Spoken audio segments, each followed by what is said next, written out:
When a celebrated wedding planner lands the job of organizing the most high-profile wedding of the year, she expects pressure, perfection, and a hefty paycheck. What she doesn't expect is a groom who's more involved than the bride, or a connection that threatens to unravel everything she's built. As the big day approaches, she'll have to decide if following the plan means walking away from what her heart truly wants. Hello family, welcome to Storytime with Imzi. Please subscribe and like, it means the world to us. Also share this video to your friends and loved ones and turn on post notifications so you don't miss future videos from us. Thank you as you do so. Sit back and relax as we dive into the story. Lola Hart adjusted the cuff of her tailored blazer as she stepped into the mirrored elevator of West Tech Tower, her heels clicking softly against the polished marble. She had planned galas for politicians, garden weddings for actresses, and one infamous mountaintop elopement involving a minor royal. But nothing had prepared her for an invitation to the glass fortress that housed Grayson West, the most private billionaire in Manhattan. The lobby had all the warmth of an art gallery curated by an algorithm. Minimalist white walls, a stark black reception desk, and a scent in the air that hinted of bergamot and money. Lola's assistant had practically screamed when the inquiry came in.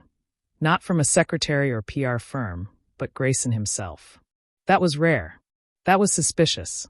When the elevator doors opened on the top floor, she found him standing at the far end of the room, back turned, staring out at the skyline like a man trying to tame the city with thought alone. He wore a charcoal suit, immaculate, not flashy. His presence filled the space long before he turned. "Ms. Hart," he said, without looking at her. His voice was low, smooth, not flirtatious, not cold, but practiced. She recognized the tone. Corporate charm. CEO calm. The kind of man who had assistants to fire assistants. "Yes," she replied, stepping forward, confident despite the way her pulse tightened. "You called." I answered. Now he looked at her. Gray eyes, of course they were, sharp as if carved from the steel beams that built this tower. His gaze assessed, not in a lecherous way, but like she was a pitch deck. "A solution. I want a wedding," he said simply. "Big. Beautiful. The kind that becomes legend." "I do that," Lola replied, lifting a brow. "But legend requires more than a blank check. You'll have access to any venue you want. My fiancé prefers late spring. She's flexible." "Good to know," she said, pulling out her leather-bound planner, flipping it open to a blank page. "I'll need to meet her." "You will," he said, finally sitting down. "But you'll be working primarily with me." Lola paused. That was unusual. Grooms rarely involved themselves beyond nodding at flower arrangements and pretending to care about linen samples. "And Charlotte's okay with that?" He looked at her, a flicker of something unreadable behind his perfect posture. "She trusts me." Lola nodded slowly. "Then let's begin." A bottle of champagne arrived minutes later, vintage, chilled, opened by a silent assistant. Grayson raised his glass, but the toast was without ceremony. "To partnerships," he said. Lola clinked hers with his, her smile cool but courteous. "To weddings that don't fall apart halfway through planning." He gave the smallest of smirks. "The kind you'd miss if you blinked." She didn't blink. And somewhere deep down, in the place she usually kept behind her clipboard and color swatches, something stirred. This was going to be more than a wedding. She just didn't know it yet. Lola stood in the center of the ballroom at the Astoria Regency, her phone pressed to one ear, her other hand gesturing sharply toward a florist who was already 20 minutes late and smug about it. She ended the call with a firm, "No orchids." "Peonies or nothing," then turned, and nearly collided with Grayson West. He wasn't supposed to be here. Yet there he was, immaculate again in navy and a crisp white shirt, sleeves rolled up like he'd just come from negotiating a $1 million merger, not vetting wedding venues. His presence pulled the air taut. "Peonies," he said, without missing a beat. "Bold choice. They're elegant, seasonal. And unlike orchids, they don't scream, 'Look at me, I'm afraid of subtlety.'" She stepped aside to let him survey the grand chandelier above them. He nodded. "You speak like someone who's had to clean up a lot of bad taste." "Too many times," she replied, crossing her arms. "So what are you doing here?" "I thought you had people to invest in." Grayson smiled slightly. "Charlotte's in Monaco until next week. She asked me to start narrowing things down." That made Lola pause. She sent you to choose the venue? She trusts my instincts. Lola resisted the urge to roll her eyes. And you trust yours? He tilted his head slightly. In business, always. In weddings. I trust yours. She didn't know whether to be flattered or suspicious. They walked slowly through the ballroom as sunlight spilled through the arched windows, catching on the gold trim and white marble. Lola noted how he studied the space, not like a man imagining a wedding, but like a strategist evaluating terrain. Efficient. Analytical. Detached. This one's too perfect, she said suddenly. Grayson looked over at her. Too perfect. It looks like money trying to look like magic. That never works. Do you always talk like this? Only when I care. He didn't respond. Instead, he turned and walked toward the window. For a moment, she wondered if she'd offended him. Then he spoke. I don't want this wedding to be hollow, he said quietly. Charlotte deserves more than just appearances. Everyone expects the billionaire wedding. But I want it to feel real. Lola hesitated. This wasn't the kind of conversation she usually had with grooms. They talked about golf courses and budgets, not authenticity and emotion. Then you'll have to let it be messy, she said finally. Let it breathe. Real doesn't always look curated. He turned to face her, the corners of his mouth lifting just a little. Which is why I hired you. She felt her stomach do a small, inexplicable somersault. Careful, Mr. West, she said, scribbling something in her planner without looking up. That almost sounded like a compliment. Don't get used to it. She smirked. Neither should you. As they moved to the next location, Lola glanced at him out of the corner of her eye. There was something about the way he held silence, not awkwardly but deliberately, as though every word he didn't say mattered more than the ones he did. For the first time in a long time, she wasn't just planning a wedding. She was walking into a storm. By the third week of planning, Lola had memorized Grayson's cologne. Not because she wanted to, but because he showed up to everything. Fabric showings, cake tastings, band auditions. Every time she expected to see Charlotte walk through the door, silk scarf in hand, designer sunglasses perched high on a nose sculpted by wealth. It was Grayson who arrived. On time. Attentive. Completely unbothered that he was the only groom in a room full of pastel samples and mood boards. And that bothered her. You know, Lola said one afternoon as they sat at a long white marble table covered in swatches of chiffon and tulle. Most grooms would have bailed by now. Grayson looked up from a pale dove-gray fabric, his expression unreadable. Most grooms aren't paying $250,000 for a wedding. She snorted. Right. So you're here to protect your investment. His smile flickered. Something like that. Lola leaned back in her chair, watching him. You don't talk about her much. He didn't respond at first. Just let the silence stretch out between them like fabric being slowly pulled tight. Charlotte and I have history. Not the messy kind. Clean. Practical. He looked down, smoothing a wrinkle in a swatch with his thumb. We understand each other. That didn't sound like love. It sounded like logistics. A merger. Lola forced herself to nod and flipped her focus back to the binder in front of her. Later that day, they visited a small estate just outside the city, a quiet garden venue framed by weeping willows and faded stone columns. Lola had chosen it on instinct, unsure if the grandeur of Grayson's world would mesh with the raw, romantic charm of this place. But the moment they stepped onto the grounds, something shifted. This is different, Grayson said softly, walking ahead, hands in his pockets. Too quiet? She asked, watching his face for a reaction. He shook his head. It reminds me of my childhood. My grandparents had a vineyard in Provence. It smelled like this, like green and soil in spring. It was the most personal thing he'd ever said. For a second, he looked younger. Not a billionaire. Not the guy whose jawlines showed up in magazine spreads next to stock prices. Just a man remembering something he'd lost. They walked the grounds in silence until Lola stopped under a white trellis draped in wisteria. It's beautiful, she murmured, more to herself than to him. Grayson looked at her. Not at the venue. At her. You're good at this, he said. Not just the aesthetics. You feel things other people miss. She swallowed, unsure how to respond. Most people want the perfect wedding, she finally said. They forget that perfection is sterile. People want to feel something, even if it's messy. Grayson stepped closer, close enough that she could see the faint stubble along his jaw, the storm gray of his eyes. Messy doesn't scare me. Something passed between them. Quick. Unspoken. Real. Too real. Lola broke eye contact, her throat tightening. We should go. We have 3 more stops. He nodded, but something lingered in the air between them as they walked back to the car. Something neither of them was willing to say aloud. Yet, Paris was cold that week. Not the biting kind, but the kind that made everything feel quieter, crisper.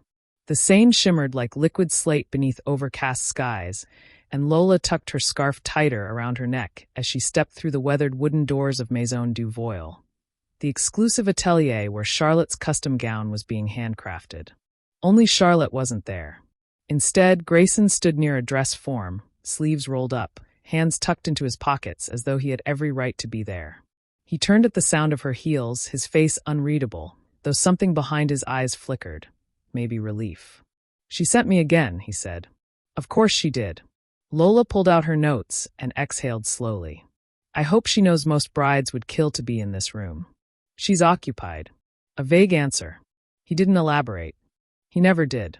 They reviewed lace samples, discussed silhouettes, and debated whether antique pearl detailing was romantic or overkill. It should have been awkward, the two of them discussing bridal gowns with no bride in sight. But it wasn't. It was natural, unsettlingly so. As the afternoon wore on, the designer brought out delicate swatches of embroidered tulle. Lola reached for one just as Grayson did, their fingers brushing. Lightly, barely, but it sent a jolt through her like static, and lightning rolled into one. She looked up. So did he. The room felt smaller suddenly, the air between them heavier than satin. Lola stepped back, clearing her throat.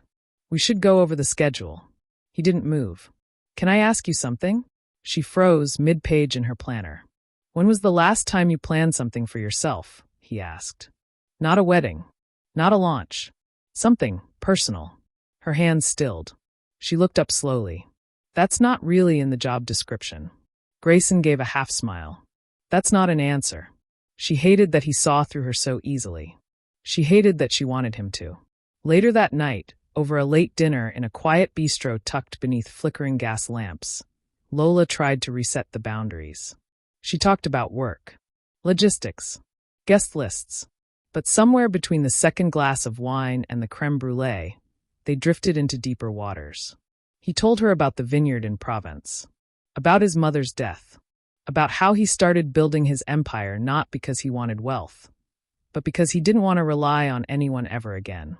She told him about her first wedding, the one that ended before the dress was even altered, about how she found comfort in fixing other people's love stories instead of facing her own. By the time they stepped out onto the cobblestone street, Paris felt different. Not romantic, not cinematic, intimate. As they waited for a car, Grayson looked at her, really looked. Lola. Her name and his voice did something dangerous to her chest. She looked up, heart tapping too fast. Don't. I haven't done anything. You're about to. He took a small step closer. She didn't move away, didn't breathe. For a moment, it was just the hum of the city, the scent of rain on stone, and two people standing too close to make sense. His hand hovered near hers. Just close enough to feel the warmth, not close enough to touch. I won't cross the line, he said quietly. Not unless you do. Her mouth parted, but no words came out. She turned away first. And when the car pulled up, they both got in. Silently, knowing everything had just shifted. The invitation list had crossed the 300 mark, and the mother of the bride was now requesting a white peacock for the entrance. Lola sat at the edge of a long mahogany table in Grayson's penthouse office, pretending to care about seating arrangements while Charlotte's absence echoed louder than ever. She's rescheduled the tasting again, Lola said, barely hiding the bite in her voice. Grayson didn't look up from his laptop. She said something came up in London. This is the third something in 2 weeks. She closed her binder with a soft thud. You do realize she's ghosting her own wedding, right? Grayson exhaled through his nose, his fingers pausing above the keyboard. Charlotte has always managed things her way. She'll show up when it matters. Lola leaned back, arms crossed. That's what people say right before things fall apart. He finally looked at her, and something sharp flared in his expression. Defensiveness? Guilt? Do you want the wedding to happen? She asked softly, the words out before she could filter them. The silence that followed wasn't the heavy kind, it was hollow. As if someone had just opened a door to a room no one wanted to admit existed. I want it to work, he said eventually. Don't we all? That didn't answer her question. And the way he wouldn't meet her eyes told her everything she needed to know. That night, Lola stopped by the venue to oversee lighting tests, alone. It was late, the city glittering outside the floor-to-ceiling windows, and she stayed longer than she needed to, adjusting candles, checking the floral mock-up, anything to keep herself from thinking too much. She didn't hear the footsteps until he was standing beside her. You didn't have to come, she said, not turning. Grayson looked out at the skyline. Neither did you. They stood in silence, the glow from the chandeliers above casting soft light across their faces. Sometimes I wonder, he said quietly, if Charlotte and I loved each other more in theory than in practice. Lola's chest tightened. She's smart, beautiful. She fits into my world perfectly. And I keep thinking, if I just push through, it'll feel right. And does it? She asked, her voice almost a whisper. Grayson turned to her, and the look in his eyes was raw. It doesn't feel wrong when I'm with you. The words landed between them like a spark in dry grass. She could have walked away. Should have. But instead, Lola stepped forward. Not a leap, not a confession. Just a small, impossible step. You don't get to say that, she said, voice trembling. Not when I've spent my entire life keeping lines uncrossed. I know, he said, inching closer, his voice rough with restraint. But I crossed it a long time ago, even if I pretended I didn't. Their faces were inches apart. Her breath hitched. His hand reached up, but hovered just shy of touching her cheek. It would have been so easy to lean in. So easy to fall.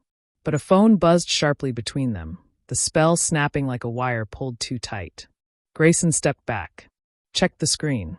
A message from Charlotte. She's back, he said, jaw tightening. Lola nodded. Good. But neither of them believed that anymore. Charlotte Vane returned like a storm wearing couture. She breezed into the penthouse with shopping bags from Milan, a careless smile, and a vague apology that didn't quite acknowledge how she'd missed half the planning process. Lola stood at the far end of the room, watching her glide in and out of conversation like a woman whose life had never once depended on being present. You've been missed, Lola said politely, even as her stomach turned. Don't be dramatic, darling.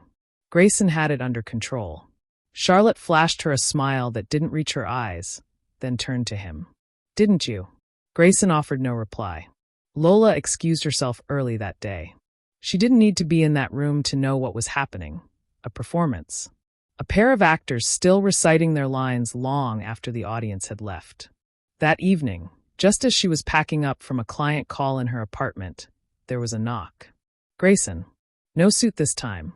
No practiced composure. Just him, tired, unshaven, and holding a takeout bag that smelled like garlic and something dangerously comforting. I didn't know where else to go, he said.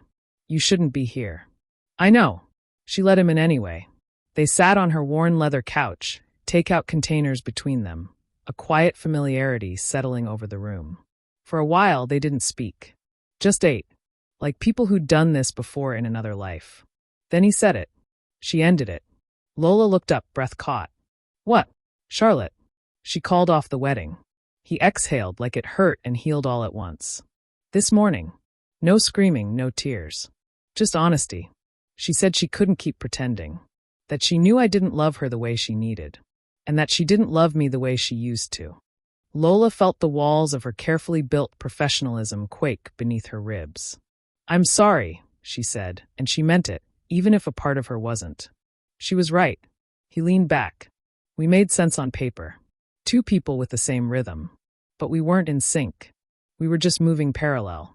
Lola's voice was barely audible. And now, he turned to her. And suddenly, everything he'd held back was there, unguarded, unpolished. I don't know where this goes. I just know that every time you walked into a room, I couldn't focus on anything else. I planned a wedding to the wrong woman while falling for the right one. Her heart stuttered. Grayson, I'm not asking you for anything.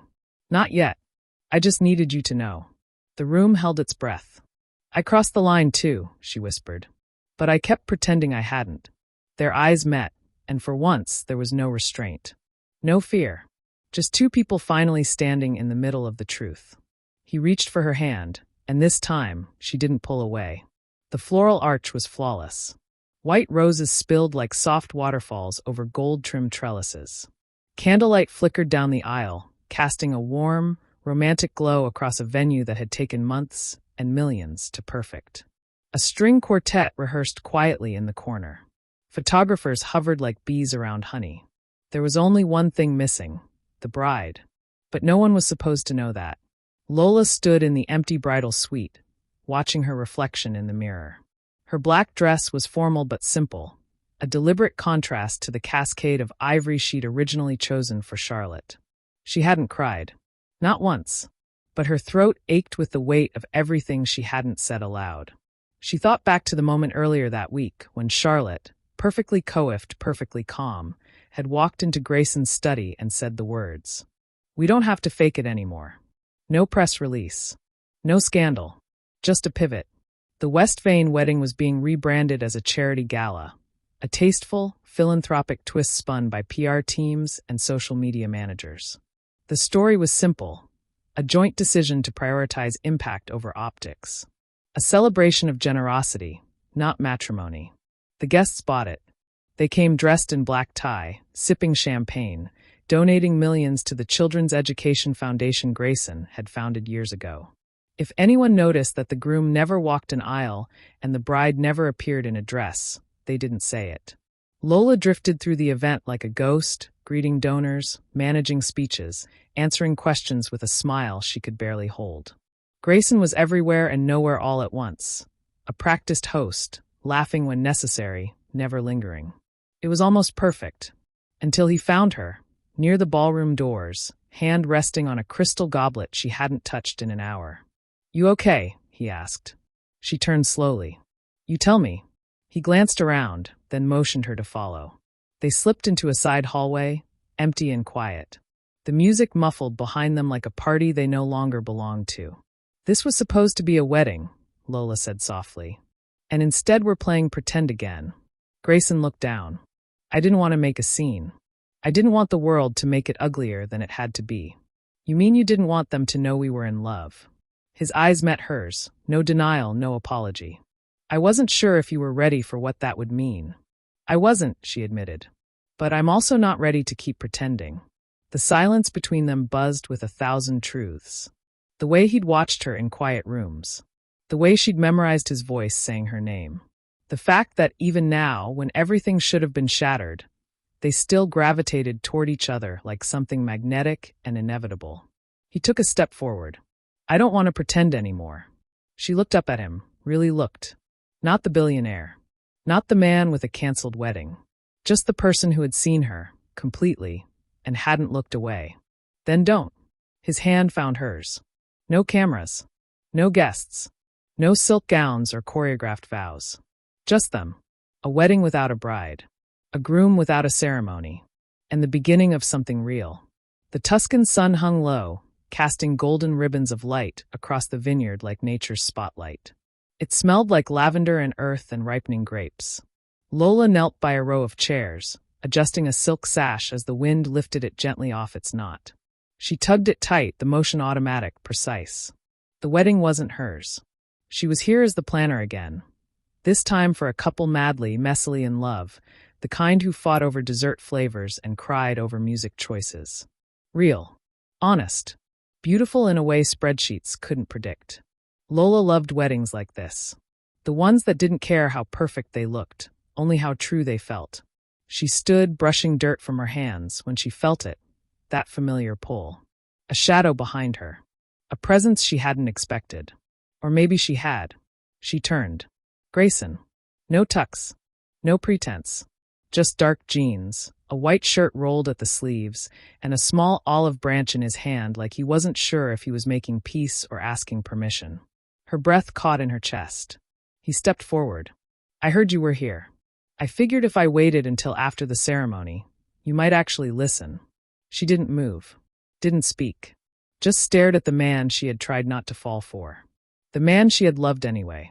"I've spent the last few months unlearning everything I thought love was supposed to be," he he said. "And it keeps coming back to one thing." She raised a brow. "What's that?" "You." His voice was steady, sure. "Not a version of you. Not the polished wedding planner or the woman I watched hold the seams of my life together. Just you." She shook her head softly, laughing under her breath. "You came all the way to Italy for that line?" He smiled. "I came because I missed you. Because I didn't want a wedding. I wanted you. In my days. In my disasters. In my everything."